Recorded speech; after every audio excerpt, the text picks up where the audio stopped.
My God, I hate drugs.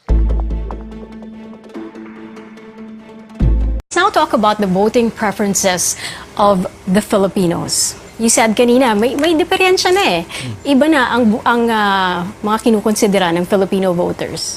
We'll start with you, Professor Ed. Alam mo, madali kasi, well, if you listen to the politicians, they would always say, especially if they're talking about very technical measures pending in Congress, and you ask them, why is it that they don't go out of their way to explain it to the public, and they'll just dismiss the public as, not very much, competent to understand what these are and so on and so on. Pero, actually, hindi competent kasi hindi nga pinag-uusapan, hindi nakakarating sa kanila.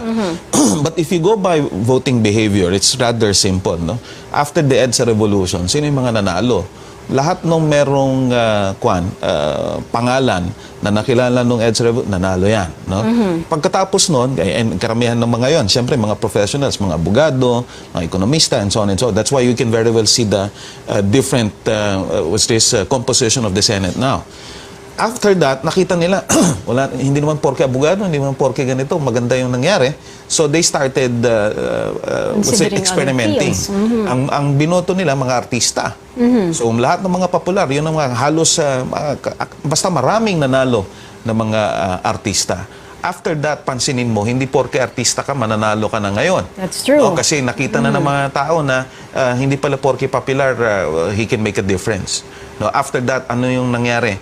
People started considering those who were involved in coups d'etat, no? Kaya pumasok yung mga nakilala ng mga militar before. Tapos mga negosyante, yung mga pumasok, ngayon halo-halo na. So in other words, hindi mo pwedeng i-discount yung possibility that the voters are actually looking at very good reasons why they're going to vote for whoever. The social media is a very telling development. Again, it can go either way. Kasi alam mo, kulang pa din yung mainstream media natin eh. That's why the social media has become very potent because people are looking for real alternatives in this regard.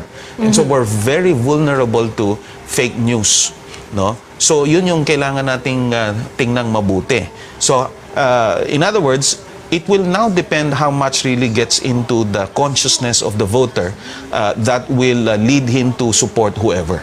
So we still need to hear the issues. That's right. We still need to hear the issues either from the candidates themselves or from the media. That's right. From responsible media entities. Unfortunately, for many voters, it's name recall, it's popularity. Yung name recall hindi nawawala sa voters' attitude, no? But it has happened in the past where it failed to work, no? Yeah. And that's a good thing. Saan yun? There has. Remind us. Yes, there have been there have been some senators who re-electionists who lost, diba? So nothing's fixed. No? There are always changes, like Professor Tayo said. But the most important thing here is how to get out and reach to the voters now. How to make sure that, especially to the newcomers or those who are just entering into politics, or how to make sure that the voters know what your policies are. It's not just, they have to know that you're running, and in a short period of time, that's a big challenge. Professor Mon. We have a study in 2003 which puts the image of a candidate as matulungin, malapit sa tao, at may track record or promise na meron siyang makatao o makamasa na number one yun. Popularity, which was the number one in the 1998 election, was number 3 na. Wow. And then you have this endorsement by per group, political parties and so on as number 2. Number 4 is more or less the networking. But the important thing I think that happened between 2003 and now is that there was a challenge put for the candidates about reforms that the people really want. I think President Aquino, for example, won on the promise of fulfilling the promises of EDSA, which the judgment in 2016 was he did not. So it turned the reverse, and President Duterte won precisely as a protest Exactly. So the Right. 2019 election, these senatorial candidates will have to tackle the question of are they or the voters are believe the stories that they will tell, whether or not they will. We just have 1 minute to go, and there's also that question of whether ito bang popularidad ni President Duterte? Kasi ang minsan hinahati ang mga kandidato. Are you against? Are you a vocal critic of President Duterte, or are you an ally of President Duterte? The president might be very popular now, but I know some people will notice that the candidates he supports are not doing as good as they expected, no? I think that's the challenge now. So how do you reach out to the people and help make them win? So this is going to be a validation siguro on the presidents, on specific candidates running for the Senate in 2019. And Well, in the kailangan niya ng previous taga-suporta elections- sa legislative agenda. Actually, usually, and this I think applies today, the midterm election, there is a major factor involved in the position of the president. Yeah. If the president is unpopular, and I'd like to think of 2007 elections, it becomes a case of death, the endorsement of the president. I mean, but if he's popular, it would be an additional positive factor. But I agree. The real factor, the decisive one, is the perception of individual candidates by the voters. And of course, the issues will still happen. A lot of issues will still happen closer to the May 2019 midterm elections. In the meantime, we're just a few minutes away from our senatorial forum. 8 candidates, we're going to hear from them, and we look forward to that. We will be giving you live videos of that from the University of the Philippines. This is still the CNN Philippines special presentation on our first senatorial forum. We do intend to have a series of these senatorial forum. Watch the first one. We will be back after a very short break.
Welcome back, everyone. I'm Cherry Mercado, and this is still the CNN Philippines special presentation as we count down to our senatorial forum happening at 5 p.m. today. Just a few more minutes there at the University Theater at UP Diliman. So before we pass it on to UP, I'd like to ask the three of you first, what do you want to hear, what do you expect to hear from these 8 senatorial candidates? Of course, halo-halo to di ba? Merong allied with President Duterte, and there's some staunch critics as well. Ako isa lang, kasi ang daming issue, no? I'd like to hear their views on federalism and charter change. Federalism and charter Yeah. change. It is a real issue. Yeah. In fact, the president put it at the top of his change agenda. Yan yung aasahan kasi natin after the May 2019 elections. Professor Ed. I couldn't agree more. In fact, whenever a candidate talks about constitutional reform, you can now distinguish one who is really objective, who understands what the real issues are, how it impacts on the day-to-day lives of the Filipino people, to someone who's just politicized that whatever is identified with a particular person will only have something negative to say. So yun, kasi sa akin, yung issue ng kahirapan, issue ng climate change, lahat yan kasama yan sa sistema no? So kung hindi mo naintindihan yung significance ng sistema, sa akin, mahina ka. Well, for me, aside from charter change, the economic policies, food on the table, what do they think of the economic policies of the president? Do they support it? Will we do a train to the next Congress? What do we do with regards to questions with infrastructure? What do we do with regards development of the Philippines in general? Things that matter to everybody. That means that, you know, food on the table. What about transportation, jeepney modernization? These are things that no matter where you are in the society, you will It really be affected, matters. di ba? Oo. Foreign policy, Philippine-China relations, how is that in the... Well, I'm happy. Not so much? Secretary Terry Boy Locsin is there. I'm happy he's there, at least. Not so much in the roster of It's not priorities. really a public issue during election. It's more of a governance issue after the election. Okay. Okay, we are just a few minutes away from the CNN Philippines special presentation. Just 4 minutes away. There are 8 senatorial aspirants and they will share their views on the most pressing issues today. 8 senatorial aspirants as far as this special presentation is concerned. Please stay tuned to CNN Philippines. I'm Cherry Mercado.